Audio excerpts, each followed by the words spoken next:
पाकिस्तान में पीएसएल 8 का सीजन शुरू हो चुका है और आजकल मैचेस भी जारी है। आज के इस वीडियो में पीएसएल के हवाले से उन चंद हकायक आप तक पहुंचाएंगे, जैसे कि इंडिया में आईपीएल होता है और पाकिस्तान में पीएसएल। 9 सितंबर 2015 को पीसीबी की जानिब से लॉन्च किया गया। 4 फरवरी 2016 को पहला मैच यूएई में खेला गया। अब हर शख्स के जहन में ये सवाल है कि पीएसएल में जो जीतने वाली टीम है उसको कितनी रकम मिलेगी। जी हाँ, जीतने वाली टीम को 1200 करोड़ रुपए मिलेंगे। अब ये आम इंसान के लिए, आम शख्स के लिए बहुत बड़ी रकम है, क्योंकि अगर आप पीसीबी और पीएसएल के हवाले से देखा जाए और उनकी टीमों के हवाले से देखा जाए तो कुछ बड़ी रकम नहीं है, कुछ भी नहीं है। और इस 1200 करोड़ रुपए की कोई वैल्यू नहीं है, क्योंकि पीएसएल की कुछ ऐसी टीमें हैं जिनकी जो है वैल्यू जो 600 करोड़ से लेकर 2000 करोड़ रुपए बनती है।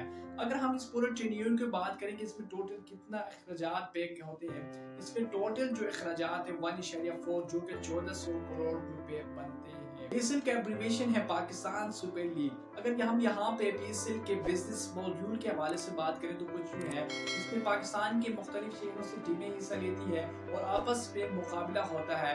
इसमें सारे जो सिस्टम है वो पीसीबी कंट्रोल करता है। अगर एक तरह से देखें तो ये पीएसएल जो है प्राइवेट कंपनी की तरह काम करता है।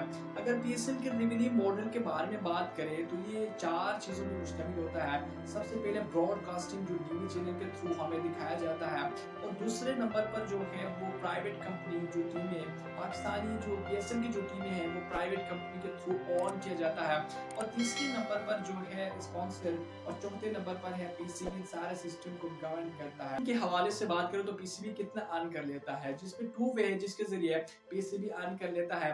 एक वो स्पॉन्सरशिप होता है। स्पॉन्सरशिप दो तरह की होती है, जिसमें एक ब्रांड जो है वो पे करता है किसी भी लीग में अपना नाम अटैच करने के लिए। जैसे कि इंडिया में आपने देखा है कि आईपीएल के साथ लगा होता है टाटा आईपीएल, और पाकिस्तान में आप देख रहे हैं कि एचबीएल पीएसएल, और ये टाइटलशिप जो है एचबीएल पीएसएल की ये 2025 तक रहेगी, जिसने अब एचबीएल ने तकरीबन 391 करोड़ रुपए पीसीबी को पे किए। अब आपके जहन में यहाँ पे एक सवाल होगा, क्या ये सारे पैसे पीसीबी को जाते हैं? नहीं, ये सारे पैसे पीसीबी को नहीं जाते। ये कुछ इस तरह की डिवाइड की है जिसमें 5% जो है वो पीसीबी को जाएंगे, और 95% जितने भी पैसे बनते हैं वो जितनी भी टीमें हिस्सा लेती है उनमें तकसीम किया जाएगा।